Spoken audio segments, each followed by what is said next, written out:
Even if you're not canning, but you're just storing things in your mason jars, it's real good for like your dry beans. Maybe you store dry beans or rice or lentils or stuff like that, and it does a good job for that too. So I really like the wide mouth one too. And of course, here's your for your regular size. I'm hot here waiting for my apple butter. Fits really well on top of your.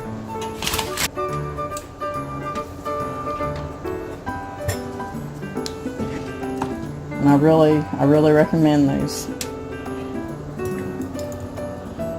They're easy to wash,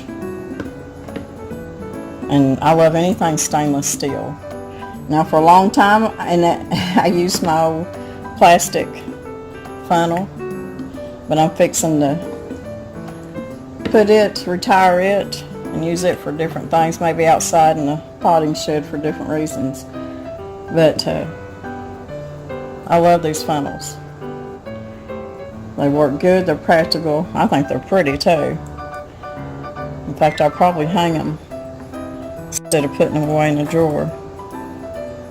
But that's about how easy. They got the little handle on the side. So,